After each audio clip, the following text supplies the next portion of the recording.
Hi, welcome to the bathtub, where when you hear this music,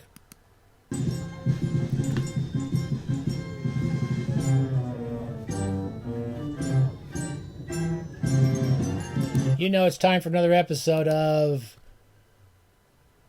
Short Story Roundabout. Short Story Roundabout, not Short Story Merry-Go-Round, Short Story Roundabout, which is a show, a theme idea that we use basically to pretend we have a basic overarching premise to each one of these aimless talks. And the purpose is it's just a bunch of short stories I've been reading, and I read them in bits and pieces here and there. So we're gonna start off with finishing off. We started talking about we did Nabokov's dozen Nabokookie. It's pronounced Nabakook, and the genitive is Nabakookova.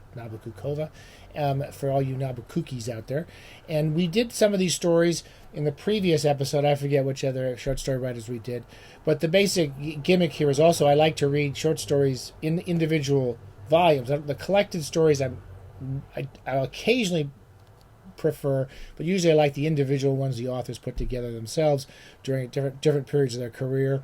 This would have been, I don't know, remember, this has got mixed, like all his collections. This book comes out in 58, so it has stuff that he wrote before he was in America and after he was in America. Stuff he translated from his original Russian, some that he did in English originally, and it's a bunch of short stories that he published at various times over the years. There's some short stories, but I'm going to say some things here. Actually, we're going to make a case against Nabokov. I love a lot of Nabokov. I love a lot of his books. We've talked about it. There's 6 or 8 of his novels that I will read probably till the end of my life. Lolita, of course. I found this cool copy of Laughter in the Dark. This is the first one I had. Isn't that a cool? I found this like $1 at a thrift shop. I have the lovely set that Vintage did in the 80s. But I love this. This is one of my favorite Nabokov novels. I've read and taught this many times. Just as a great, beautiful, fun novel. And after many years, I started to love Pale Fire, and I have mixed feelings about some of his other stuff. I have particularly mixed feelings about his short stories, and I have to say, by the time I've some of his stories we talked about, Nabokov's quartet. I love the duel. I love some of his stories very much. I find a lot of his stories really tedious. I find him really an exhausting short story writer. And I find the Nabokov style, and I know people are going to get pissed off because we love Nabokov, but a lot of the Nabokookies we can live without here at the bathtub. But they can go have their fuss. I find him really annoying prose writer sometimes. I'm just going to give you a quick passage. By the time I got to the end of this book, I was really glad he finished it. I just didn't want to read it anymore. I got really sick of the stories. I put it aside for several months. And the last couple of stories were Mademoiselle O was about as close to a good story as I could think of in here. It was a memory story about a teacher he had, who used to live a live-in teacher when he was living in Russia, and this woman named, I forget her name now, but she was a big, heavy woman, a very unhappy woman. And he writes fairly well about her and his memories of her. And there's always these kind of gimmicks in a lot of Nabokov stories that drive me crazy, which is the idea in it is that when you take a memory and you put it into fiction, you sort of obliterate the memory. So he's always interested in when fiction is real and when fiction is a representation of reality, when it actually becomes its own reality and so forth. Those are okay. I think sometimes he just overdoes it with those ideas. I get really tired of those ideas sometimes. And so that kind of a bit screwed up the story for me. But otherwise, I liked it. There's a story called Lance, which I've never read, which is kind of a satire on science fiction. There's actually a passage in there where he talks about how much he hates science fiction and mystery and thriller novels and popular fiction. And it's a fantasy. It's a story about some futuristic character who goes into outer space. I was so bored by the time I got to the end of the story. It was so overly intellectualized. I could have cared less about the story. I went online to read some. I was so curious. I went online to read a lot of people just going crazy about these stories. I could live without a lot of them. I'm going to give you one passage. I kept marking some of these. About halfway through this book, I just don't want to read some of these stories all the way through. Here's one where the guy's remembering sitting at a American soda fountain. I think he's an old man. I don't remember the story. It's called Time and Ebb. It was not one of my favorites. Anyway, here's him describing a soda fountain in middle America. In a recent and still popular play dealing with the quaint America of the Flying 40s, a good deal of glamour is infused into the part of the soda jerk, but the side whiskers and the starched shirt front are absurdly anachronistic. Nor was there in my day such a continuous and violent revolving of tall mushroom seats, as is indulged in by the performers. So he's talking about a play set in just the sentence is this ugly sentence. We imbibed our humble mixtures through straws that were really much shorter than those employed on the stage. So he's as he often does, he's remembering the reality compared to some artistic representation of it. In an atmosphere of gloomy greed, I remember the shallow enchantment and the minor poetry of the proceedings, the copious froth engendered above the sunken lump of frozen synthetic cream, or the liquid brown mud of fudge, quote-unquote, fudge sauce poured over its polar pate. Brass and glass surfaces, sterile reflections of electric lamps, the whir and shimmer of a cage propeller, a global war poster depicting Uncle Sam and his Rooseveltian tired blue eyes, or else a dapper, uniformed girl with a hypertrophied leather lip. That pout, that sullen kiss trap, that transient fashion and feminine charm, 1939-1950, and the unforgettable tonality of mixed traffic noises coming from the street, these patterns and melodic figures, for the conscious analysis of which time is alone responsible, somehow connected the drugstore with a world where men tormented metals and where metals hit back. There's a lot of paragraphs. I'm sure a lot of Nabokookies are going to love that, and they're going to tell me how I don't understand it. I think the prose is just driving me crazy for half of that book. And I'd say there's several Nabokov books that just bug the hell out of me. So anyway, there's the case against Nabokov, a writer who I do love, and I sometimes really don't love at all. I go back and forth on, especially the short stories. The short stories have disappointed me a lot. I was very delighted to go back and reread while I was just dragging my ass going to the stories in that book. Fancies and Goodnights, John Collier, one of the great heroes of the short story. He was a big influence on Ray Bradbury, for those of you who like Ray Bradbury. I'm sure he was an influence on... he reminds me a lot of Roald Dahl? Roald Dahl. His short stories. The kind of macabre, dark, twisted stories of Roald Dahl, but not the children's books so much. But the weird kind of little short stories about women murdering their husbands and so forth. Fancies and Goodnights. Most of these stories were published, I forget, in the 30s, 40s, or 50s. This is a big compilation of his stories, of many collections he had published over the decades. And I think this came out originally in 54, and those collections would have been coming out in the 30s and 40s.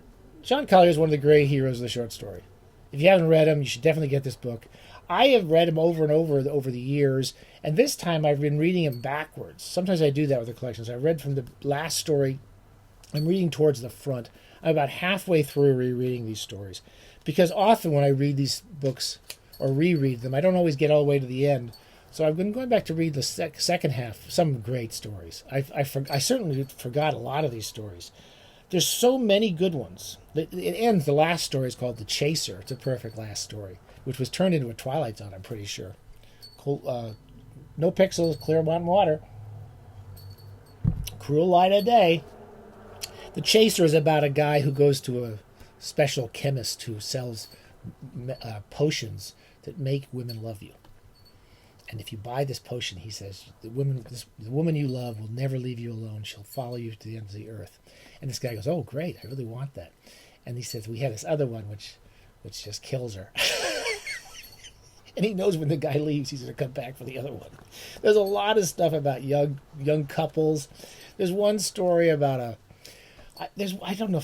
he sets his stories up in the first couple of sentences. There's one about a woman being possessed by a demon who she falls in love with. There's one where there's angels. There's an angel. There's a guy who builds a sculpture.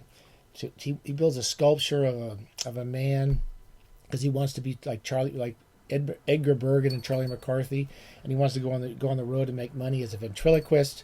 And the dummy basically takes over his life. These are all very funny stories, very different stories. There's one where there's property sales in heaven have gotten so out of so extremely high, the angels have to come to earth to live, and it's true in hell. And a young, beautiful woman from heaven, a young angel, comes to earth and shares a room with a demon woman. And they both are interested in two guys in this building. They're 4 or 5 pages. Some of the stories are 4 to 6 pages long. Every one of them's funny. You never go through these paragraphs where you just spend forever trying to figure out where the pate of the snow cone, the pate of the sundae is, ice cream sundae. You know, he really gets you right into the story. You really, unlike Don DeLillo, we're interested in these characters, however silly they are, however ridiculous. We care about them. There's one guy. There's a very funny story in here. I forget which is which. I think it's Variation on a Theme, which is about a guy who I really have to say, as a writer, I was looking through this. Must have had a big influence on me, because a lot of the stuff I write is clearly interested in doing some of the stuff he does. He does one called Variation on a Theme, which is about a writer. He's this kind of smart-ass, super clever, upper-class kid. And he goes to the zoo and he sees a monkey. He sees a big ape in the zoo. And the ape says, "I'd really like to get out of here and live a nice life." And the guy says, "You can come and live with us." So the ape comes to their house and moves in with them and tries to seduce his wife. And he finds out that this guy's a novelist. He's going to write novels to make money. So the ape decides he wants to write a novel. And he wants to write that kind of crude, naturalistic novel, the Studs Lonigan of animal writers. And the other guy's writing really super clever, middle-class bullshit. Anyway, it's a really funny book about these two writers living together. One story after another. I can't tell you all the stories, all the different plots, but every one of them, it reminds me a little bit of Singer, that when you're reading the story, instead of trying to figure out what the hell's going on in this this ice cream cone that's turning into has a head, a forehead or something, instead of trying to figure out these ridiculous sentences sometimes, you just really want to call somebody and tell them the story, because it's such a good story. Anyway, if you love good short story writers, you got to read this. I really had a great time with that. And then again, the third thing I read, the short stories. I like to mix a lot of short stories in. I've been reading Jack Kirby.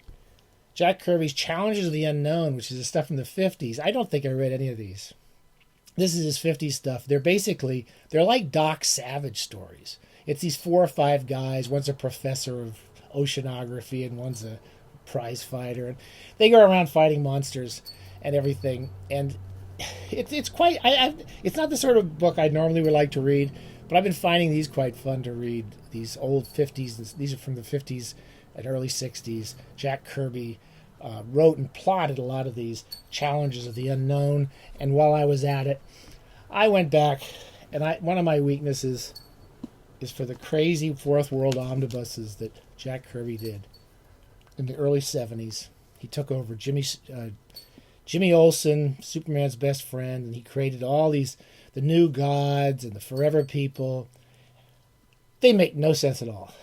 He has stories in there and he creates, there'll be 5 or 6 different characters. I think that's a guy named called Orion. He's got this weird character. I don't quite know what he's doing on Earth. They're blowing up buildings and fighting monsters, and monsters are coming out of the woodwork in this. There's just one crazy monster coming out of everywhere. And all these different superheroes show up, and this guy named Speed Racer who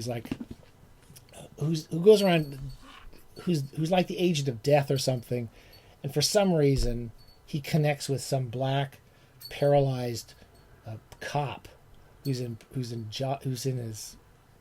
bed and can't move. And for some reason, he becomes the Black Racer. I have a great time with this silly book. This is a dark side just created out of this.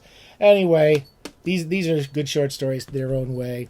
They're kind of ridiculous, and they're sort of full of brilliance too at the same time. Anyway, there's some short stories. You want to mix them up, put them on the Roundabout. They're certainly worth trying, even the ones I don't like by Nabokookie. Okay, take care.